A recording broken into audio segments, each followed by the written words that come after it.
Olá, mais uma vez, tudo bem com você? Agradeço pela atenção, você está assistindo aí este vídeo e atendendo a alguns pedidos das pessoas para mim continuar fazendo estes materiais. Quero trazer mais uma interação resistente comentada aí pelo casal Posters, que é uma interação resistente, né? Que é um comportamento neurótico também. Dessa vez eu quero dizer aqui com você sobre o comportamento da deflexão. Sabe o que é um comportamento defletido? Por exemplo, quando você fala, mas não fala.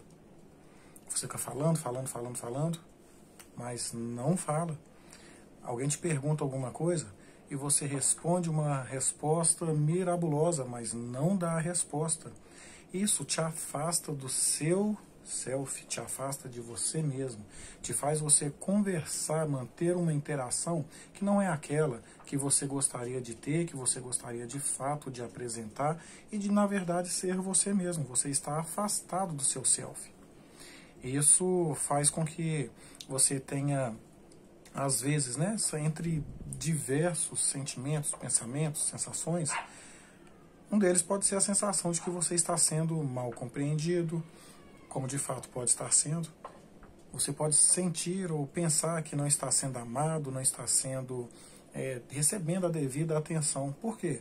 Porque você não está sendo você de fato. Então, se você não é você mesmo com aquilo que você pretende ser, dizer, falar, expressar, me diga, como aquele que está à sua volta vai valorizar essa presença, essa interação? Quer um exemplo? Outro, né? O exemplo usado pelo casal Posters mesmo é o caso em que um pai vai conversar com o filho sobre sexualidade.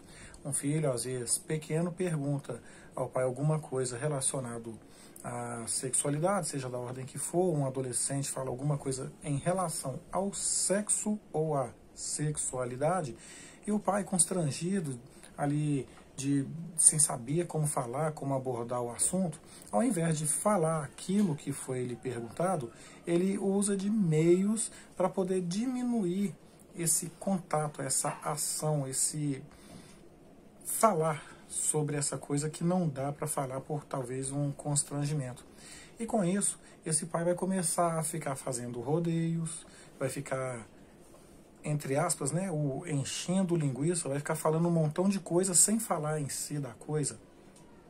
Vai usar termos que são talvez técnicos demais e não vai dizer sobre aquilo de fato que foi perguntado. Às vezes vai até desviar o olhar, não vai olhar diretamente para a pessoa. Para quê? Para não se sentir constrangido. Sabe quando você se sente constrangido com alguém, com aquela pessoa que consegue nos olhar nos olhos e parecer que nos deixa assim despidos, consegue nos ver por inteiro, sabe? O que é a reação natural nossa? Fugir, esconder, tentar sair dali de algum modo. E você fazendo esse desvio, você está, na verdade, defletindo o seu comportamento, você está fazendo uma deflexão com este contato, com esta interação. Então, quando você está fazendo isso de modo que é corriqueiro, você tem esse tipo de comportamento, de ação, como sendo a base das suas interações, há aí um problema. Porque as coisas que você deseja, que você almeja, você não vai conseguir alcançar. Porque, de fato, você não irá conseguir falar sobre. Você não vai conseguir falar com. Você vai estar falando de modo muito evasivo, de modo muito fugaz. E isso pode ser motivado por N razões, por N determinantes, que durante a vida, durante a nossa construção, como ser, como pessoa, vai sendo editada ali dia após dia, e nós vamos interagindo, internalizando essas coisas como sendo as certas. Então, se isso acontece com você, se você acha que deflete muito com as pessoas, com as coisas, com tudo aquilo que você faz, eu indico para você a terapia. Porque na terapia, principalmente aqui na Gestalt terapia, que é a abordagem que a gente trabalha, você vai entrar em contato com você mesmo, com aquilo que você deseja, com a sua emoção. Olha só que estranho, às vezes parece até bobo, hilário, né? De falar que você não sabe o que você quer, que você aquilo que você sente. Mas sim, muitas vezes isso pode acontecer. Faça uma experiência para você ver, tenta analisar bem se você consegue ter interações e conversas aonde você é autêntico, você fala aquilo que você está pensando, você fala aquilo que você quer falar. E isso são modos diversos, tá? Tem a deflexão modal, que é essa aí de falar, que é a de você desejar, o modo como você faz. E tem também a objetal. Sabe naquele momento que você fica com raiva de uma pessoa, você ficou irado, frustrado lá no trabalho, aí você vai para casa e está agitado, está nervoso ali no trânsito, ou então chega em casa e quer fechar o punho, quer enfiar a cara no travesseiro, gritar, dar um soco em algum lugar, ou até mesmo tem pessoas que realmente partem para agressão, ao invés de verbalizar a sua frustração, agride fisicamente.